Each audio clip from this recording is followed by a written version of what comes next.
the Lord. So, Robert Yes. Dean, who do we have with us today? We're so excited to have another Rev Nation artist. I mean, Denise Tishner Davis is doing some great work, her and her people. And those that don't know about her, if you are an artist trying to get in the industry and you need some support and help, that's the place to go. Rev Nation is the place to go. And we're so honored to have one of her artists, Pastor Dre, on here with us this morning. Welcome to the Wake Up Morning Show, my brother. Thank you. Thank you. It's a blessing. It's an honor to be here. Thank you for having me.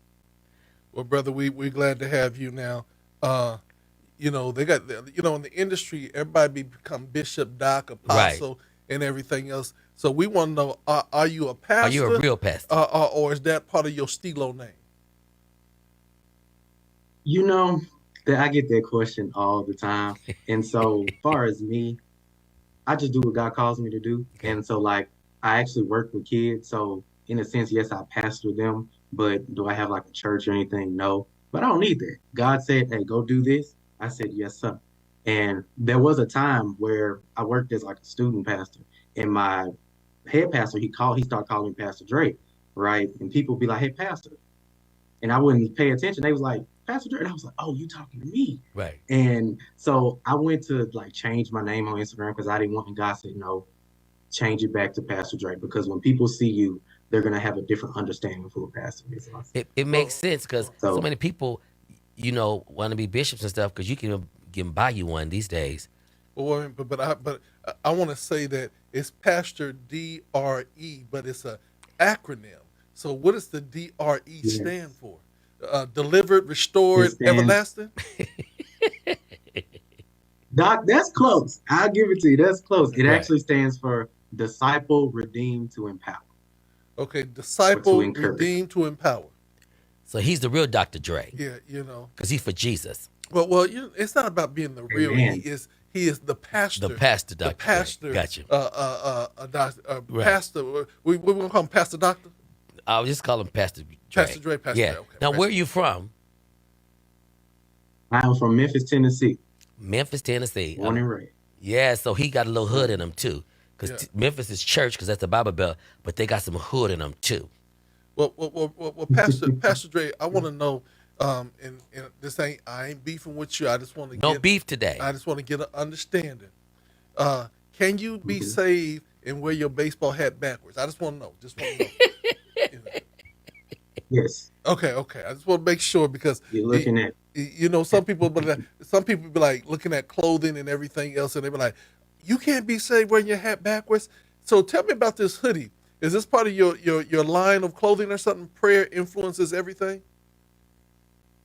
No, it's not mine. I believe I bought this a while ago, and I saw it, and I was like, I like this. And it fits me because this is what I believe. Mm-hmm. It influences everything.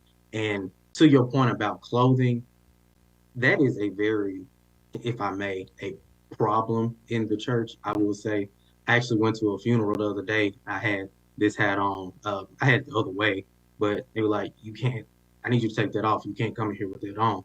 And I just want to say this for the people listening. We have to get to a place where we care about people's spiritual content. Because when people come into a church, God is not concerned with what you have on. He's concerned about the character and the content of your heart. And imagine if someone has come to church who needs something from God. God has finally got them to their place. And the first person they encounter is someone saying, take that off. What if they leave and never come back?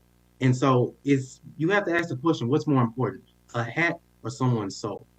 Yeah. I agree. But the flip side is we've allowed so much in the church because we quote unquote want people to come to God, that we've lost a lot of the respect of the house of God. Now, I totally agree with what you say, because I work with kids and he works with kids. But what happened to the median? Now it's gotten so loose that you look like you're at a strip club or you're at a joint. So where is the balance? Because we got to learn how to preach the balance. Because if they go to McDonald's, they wear what McDonald's say. But here's the thing, and I want to jump in with him, and that is simply this. When people first come to your church and it's your first encounter, it should not be what they cannot do.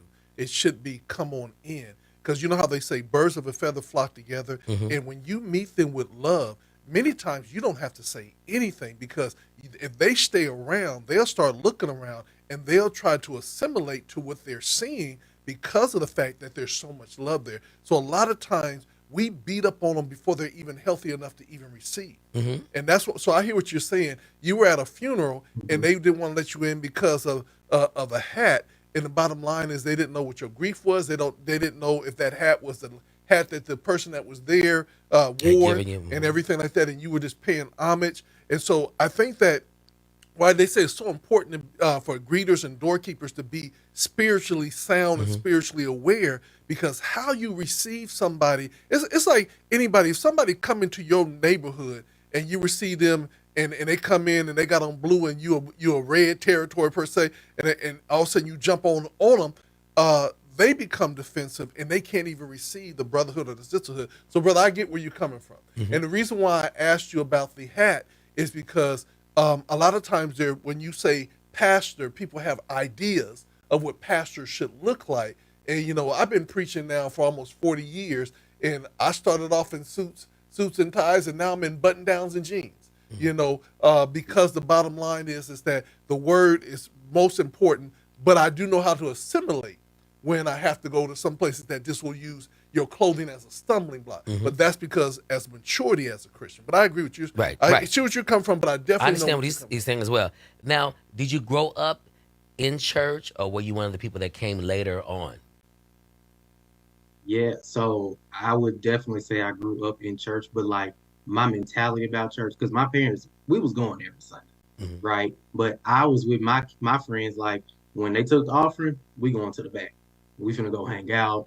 Sometimes we was going to the corner store. So the beautiful part about it is I was still in that atmosphere. I'm there every week, so it's routine. And to be quite honest, like when I got to college and like say I didn't go for a couple of weeks, I started to feel uneasy. I'm like, nah, I got to get back in church. Like even if I wasn't growing up just sitting during the sermon, right? I was in that atmosphere constantly. And it's something that is so powerful about just being in the atmosphere. That's why I'm grateful for my parents and my grandparents, because I actually remember God speaking to me while I was at the church after service one day. I looked into the sanctuary, and you know how you just hear him from within. He was like, intense, like, you're going to serve me. I was like, am I tripping? And I just went on by my business. But just being in the church week after week after week, yeah. So are you in college now? I'm not. Well, I'm in a doctoral program now. Okay. All right, Doctor. Come on, Dr. Dre. He is Dr. Dre. So let's talk about it. I'm working on it. Okay, so you are in your doctoral program. So you've already did your undergraduate, you did your master's, and now you're in a doctoral program. How is your walk in ministry and music and being on the campus impacting, the people that you're around? And what campuses were you on? Let's go from undergraduate to master's to now. Let's see if he got any HBCU. He has the HBCU spirit. Yeah, we'll see. We'll see where he's at. Undergraduate. Well, the Tennessee State University. Told you he's HBCU. So, I knew it. I'm one too, so I know. Okay, so the Tennessee State. Tennessee Tiger Bells. Okay, so and then are you doing all your education at the same college, or did you change when you did your master's or your doctorate? Yeah, I changed. So I did undergrad at Tennessee State. Then I went on to I did a year at Emory, and then I came back to Vanderbilt, and now I'm at a school that's in United Theological Seminary, the Twin Cities. It's an online program. Okay. And if my college experience, so since you brought it up, I have to give you this. Yeah. Right. So it was at Tennessee State, and I'm just in this place where I'm like, all right, God, what is life right now? I feel like I'm going in circles. I feel like I'm going down. I'm not. Something feels off. And then I was like, God, but I remember grandma and them saying that you never leave us nor forsake us, that you have an abundant life. So I was like, what's going? I said, you know what, God, I'm gonna do something. I said, I'm gonna seek you. I remember Matthew 6:33, seek ye first the kingdom. Come on. And all his righteousness. That's what you're supposed to do first. So I said, all right, God, if I find out you real, I will spend the rest of my life talking about you. Because it's one thing to know of somebody. Come on. And it's another thing to know somebody. So I knew of God, but I said, all right, God, let me find out for myself. And so all I did, I went to my closet in my dorm, my apartment, and I just read the Gospels. I said, I know you're here. So I read the Gospels, and just thing after thing, he was like, all right, I need you to forgive this person. I was like, why I gotta do that? They wronged me. He said, forgive this person. Go get baptized again. Do this. And the voice just kept coming. I'm like, when I listened to the voice, things went well. If I didn't listen to the voice, it didn't go so well. So he was like priming me and training me to like understand his voice. And then he said, all right, go to seminary. Well, he said divinity school. And I was like, wait a minute, Jesus. I said, hold on. I wanted to get close to you, but I didn't. I wasn't top because I'm not like the student type preachy person. Right. And that's all I knew as far as seminary. And I was like, God, that ain't me. Like people know me. They know I was just out here. I'm drinking. I'm living this life, and you want me to do that? But then I finally surrendered. I said, all right, God, because I was sitting in a meeting about to do a completely different program. I was sitting there, and he said, if you go through with this, you're gonna be miserable. I heard it clear as day, and I was like, I can't be miserable. So I said, fine, I'll go to seminary. I'll do what you're telling me to do. He told me to go to Vanderbilt. I took myself to Emory, being disobedient, but he still had a way of bringing me back. Yeah. So I came back to Vanderbilt and I finished my master's at that place. And it was during the pandemic while I was still doing my degree program. I kid y'all not. I'm sitting on my balcony because I'm still getting high at this point. I'm literally smoking. I'm smoking a blunt. I'm sitting there. And he came to me and he said, you know, I gave you a gift. I was like, huh? He said, I gave you a gift. And he just started showing, he was like, music. And then I started to think about, like, I do like music. I think I can rap a little bit. I used to kind of play around with it in high school. And he said, if you take music serious, I got you. And from there, I just like ordered some stuff. I just started doing it. And then that's when he just kind of moved me in that path. So then I started thinking like theology and the arts. And I went through that. And so now my doctoral program is theology and the arts. And so that's how I kind of got into music. It's been step by step by step, hearing the voice, knowing him, having a relationship. And here we are today. So let me state that in San Diego we have a pastor. We call her the Duchess.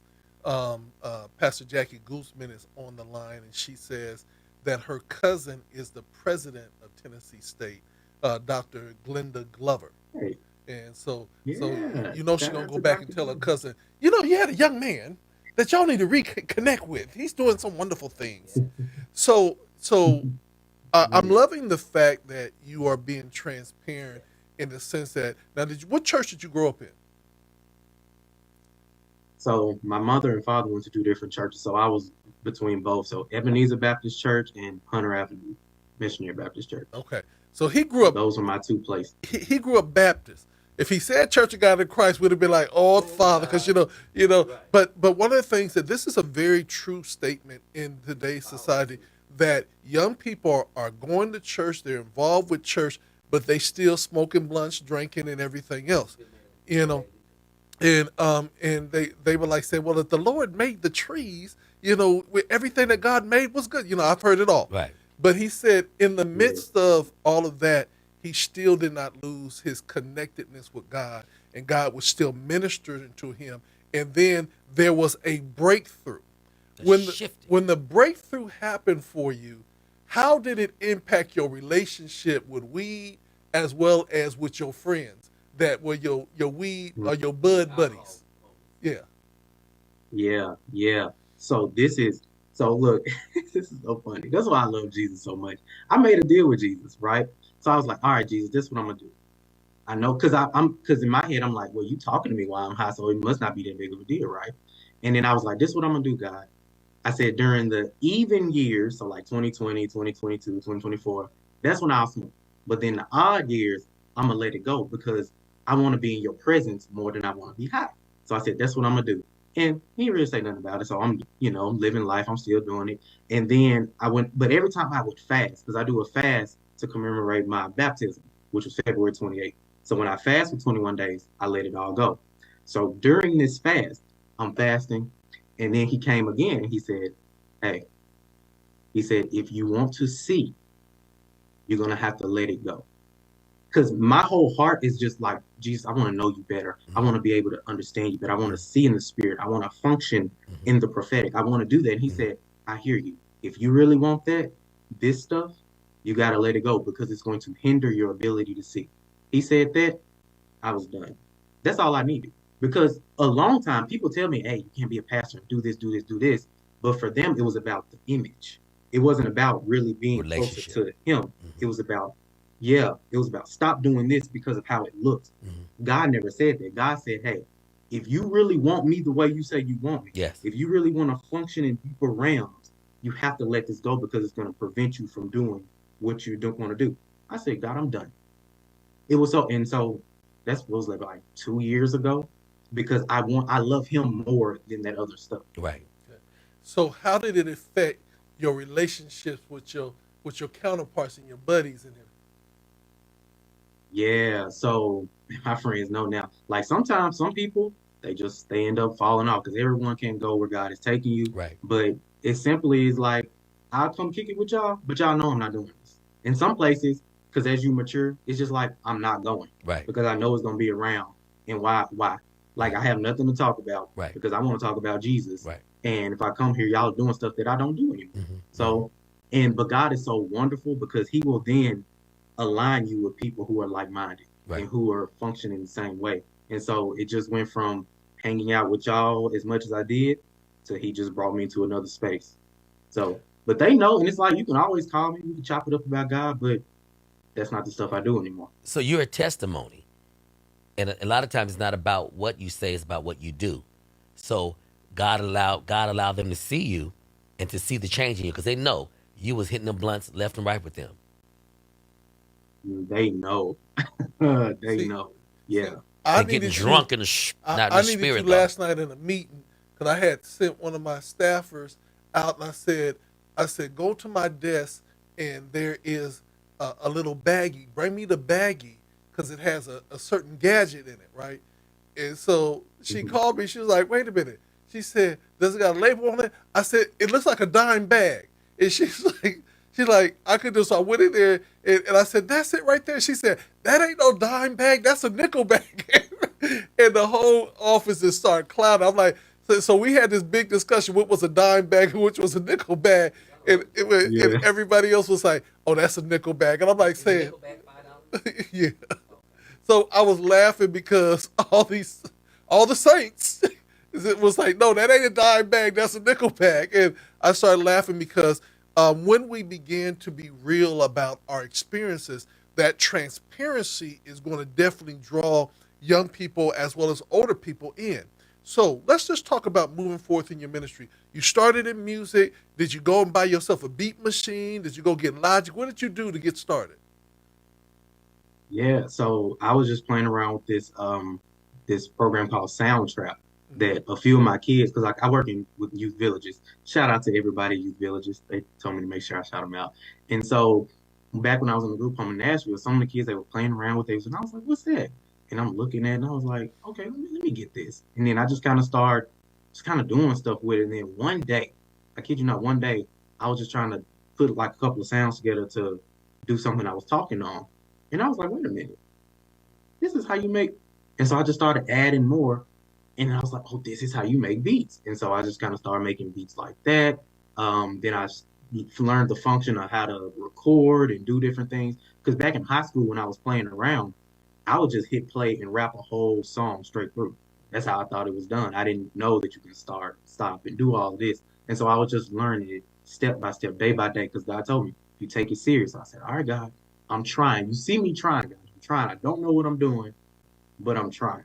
And yeah, from there, learning Soundtrap, and then to the day that he aligned with me with Miss Denise, that's why I love like that was a divine appointment, and like I said, that's why we're here today. So just being obedient and kind of just playing around with Soundtrap. How'd you transition into the professional recording side? Some people do it for fun. How did you transition into taking it seriously?